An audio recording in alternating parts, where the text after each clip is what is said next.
Hello students, आज हम class 10th का चैप्टर 2 जो बिहारी जी द्वारा रचित दोहों की सर्वप्रथम व्याख्या करने जा रहे हैं। चौथी व्याख्या। कहत, नटत, रीजत, खींचत, मिलत, खिलत, लज्जात, बड़े बोन में करत है नैनू ही सब बात। कहते हैं ये उस समय का वर्णन है जब राधा जी और कृष्ण जी के बीच में आंखों ही आंखों में बातें हो रही थी। इनके पहले हम शब्द अर्थ कर लेते हैं। नटत, इनकार करना। रिजत, मुग्ध होना। खीजत का अर्थ है चिढ़ना। खिलत का अर्थ है प्रसन्न होना। लज्जात का अर्थ है लजा जाना या शर्मा जाना। बोन, भवन या घर। नैनू का अर्थ है नेत्रों से। सब अब कर रहे हैं हम इनका प्रसंग। प्रस्तुत दोहा प्रसिद्ध रीतिकालीन कवि बिहारी जी द्वारा रचित हैं। इसमें उन्होंने नायक और नायिका श्री कृष्ण जी और राधा जी के विषय में कहा गया है कि आंखों ही आंखों में चलने वाली बातचीत का सुंदर वर्णन किया है। व्याख्या।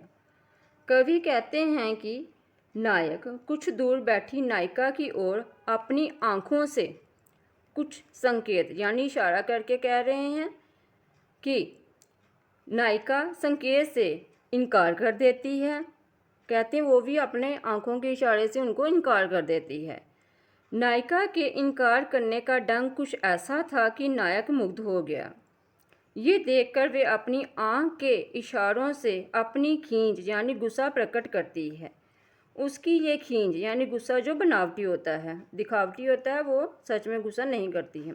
थोड़ी ही देर में जब पुनः उनकी आंखें मिलती हैं तो दोनों एक दूसरे को देखकर खिल उठते हैं, यानी कि वो दोनों हंसने लगते हैं और लजा जाते हैं। इस प्रकार नायक और नायिका आंखों ही आंखों में बात कर लेते हैं। घर के अन्य लोगों को इस तरह बिल्कुल भी पता नहीं चलता कि वो किस तरह से बातें करते हैं। आंखों ही इशारों में वो सारी बातें एक दूसरे को कह देते हैं। विशेष, कवि ने संयोग श्रृंगार की प्रेम क्रीड़ा का अद्भुत चित्रण किया है। दूसरा, नेत्रों के हाव भाव का संजीव चित्रण किया गया है। इसकी ब्रज भाषा में इसको लिखा गया है। दोहा शांत है तथा अनुप्रास अलंकार है। इसके बाद हम करने जा रहे हैं इसकी 5वीं व्याख्या। बैठी रही अतन सगन, बनी पैठी सदन तन माह, देखी दोपहरी जेठ की शाहो चाहती शां। पहले इसके शब्द अर्थ कर लेते हैं। सघन वन, घने जंगल में। पैठी का अर्थ है घुसकर। सदन तन, घरों में। जेठ का अर्थ है जून का महीना।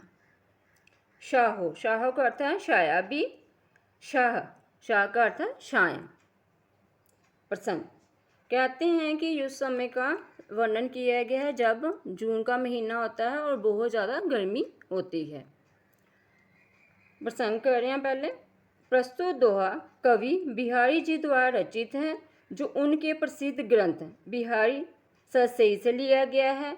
इस दोहे में उन्होंने गर्मी की भयंकरता का सुंदर चित्रण किया। कहते हैं कि जून में महीने बहुत ज़्यादा गर्मी पड़ती है, उसका बिहारी जी ने वर्णन किया है।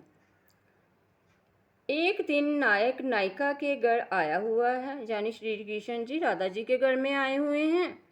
नायिका उसे गर्मी की प्रचंडता का वर्णन करके उसे अपने ही पास रोक लेना चाहती है। कहते हैं कि बाहर बहुत ज़्यादा गर्मी है, अभी आप मत जाइए। व्याख्या। नायिका नायक से कहती है कि जेठ मास की इस दोपहर में इतनी भयंकर गर्मी है कि छाया भी गर्मी से बचने के लिए छाया चाहती है। कहते हैं कि इतनी ज़्यादा गर्मी है कि ऐसे लगता है कि जो गर्मी है वो भी छाया को ढूंढ रही है कहीं, कि मुझे भी छाया कहीं मिल जाए तो मैं कहीं जाके छुप जाऊँ।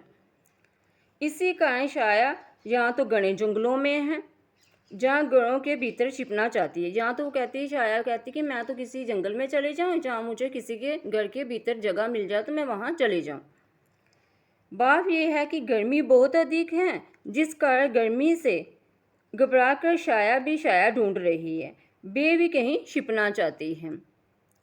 विशेष, ग्रीष्म ऋतु की भयंकरता का वर्णन करते हुए कवि ने छाया को गर्मी से बचने के लिए वन घर में छिपते हुए चित्रण कर छाया का मानवीकरण किया है। कहते हैं कि छाया भी कहीं छाया ढूंढने के लिए छिपना चाहती है। ये बिहारी जी ने विशेष में भी बताया है।